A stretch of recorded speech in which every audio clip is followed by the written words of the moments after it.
Alors, l'immigration en France est en fait peu qualifiée. 40% des immigrés en 2020 avaient un niveau scolaire inférieur au brevet des collèges. Quand on compare à la population française, on est à 20% chez les natifs. Donc, on voit bien qu'il y a une différence notable.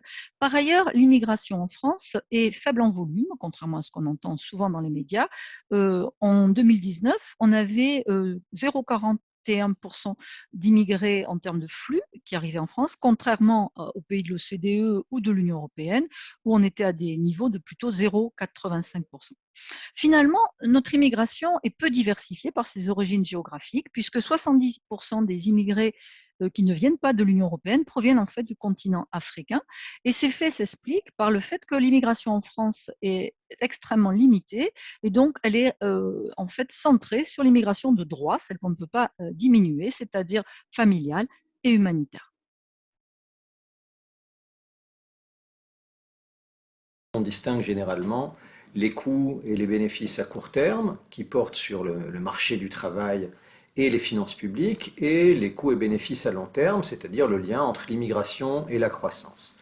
Donc, le débat public en France sur l'immigration est focalisé sur les aspects de court terme, pourtant la littérature économique montre que ces aspects de court terme sont modiques, alors que les aspects de long terme, notamment les bénéfices qu'amène l'immigration en matière de croissance, à travers la contribution des immigrés à l'entrepreneuriat et à l'innovation, à travers le fait qu'ils créent des ponts avec leur pays d'origine qui permettent aux pays d'accueil de mieux s'insérer dans l'économie mondiale par les flux de commerce, de capitaux, de savoirs technologiques, et enfin la contribution générale de la diversité à la productivité d'un pays. Tout ceci va dans le sens d'une contribution positive de l'immigration, et notamment de l'immigration qualifiée, à la croissance.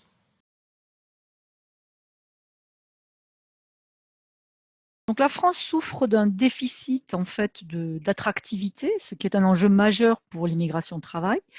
Et il y a plusieurs indicateurs en fait de ce déficit d'attractivité. Le premier, c'est la migration intra-européenne, donc qui est libre, qui ne nécessite pas de titre de séjour. Elle est très faible dans notre pays. Par exemple, si on compare à l'Allemagne, 30% de nos immigrés proviennent de l'Union européenne, alors que c'est 60% en Allemagne. Un deuxième indicateur qui doit nous inquiéter, c'est le classement international de l'INSAED Compétitivité et Talent, qui met la France en 19e position parmi les talents du monde qui pourraient venir chez nous, alors que nous sommes la 6e puissance économique mondiale. Donc, notre politique migratoire très restrictive a fini par décourager les élites internationales qui sont très mobiles et qui vont donc de ce fait ailleurs.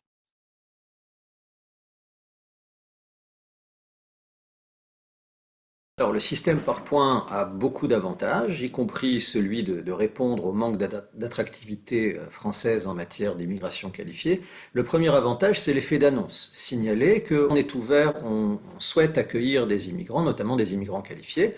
Le deuxième avantage, c'est la possibilité de sélectionner ces immigrants en donnant des points pour le capital humain, le capital social, le capital linguistique des candidats à l'immigration. Le troisième, c'est la transparence.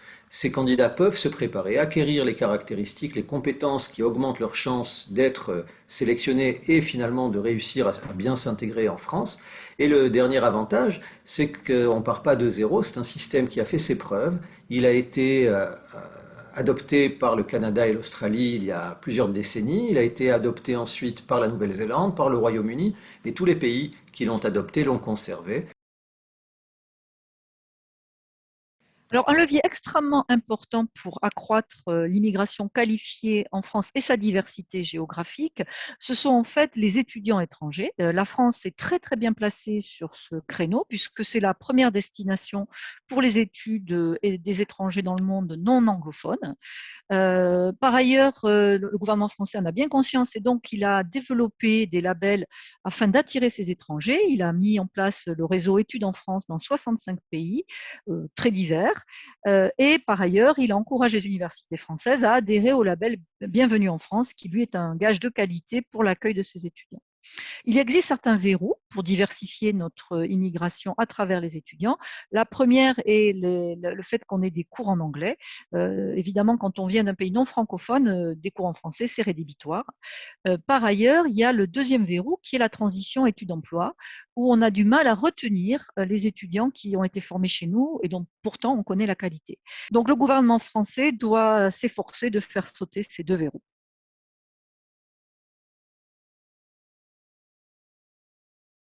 Donc, sur cette question, on peut avoir un point de vue cynique, qui est de dire, bah, de toute façon, s'ils ne viennent pas chez nous, ils iront ailleurs. Et puis on peut avoir aussi un point de vue scientifique qui est de regarder ce que nous disent les études économiques sur cette question. Et là, les études montrent que les effets pour les pays de départ ne sont pas forcément négatifs parce qu'on a aussi des effets bénéfiques à la fois, comme on dit, ex post, donc une fois que les gens sont partis, ex ante, avant qu'ils ne partent. Ex post, les gens ne perdent pas le contact avec leur pays d'origine. On l'a vu, ils contribuent à créer des réseaux qui favorisent les échanges entre pays de départ et pays d'arrivée, donc les pays de départ en bénéficient aussi. Les gens reviennent, ont des initiatives sur le plan des affaires, sur le plan scientifique, sur le plan de l'éducation, tout ça sont des choses favorables. Ce qui se passe aussi avant la migration, c'est que les gens anticipent le fait de partir à l'étranger, le fait de pouvoir vendre leur capital humain ailleurs que dans leur pays les pousse à étudier plus. Il y a des gens qui n'étudieraient pas qui commencent à étudier, il y a des gens qui étudient plus qu'ils n'auraient étudié et qui demandent aussi des formations qui ont une valeur sur le marché international, donc qui sont de meilleure qualité. Donc tout ceci bénéficie également au pays de départ. Imaginez que vous ne puissiez pas vous émigrer en dehors de votre département de naissance en France. Est-ce que vous auriez fait les mêmes études? Sans doute, si vous faites un peu d'introspection, vous arriverez à la conclusion que ça n'est pas le cas. Et donc, cet effet de formation nette de capital humain peut être positif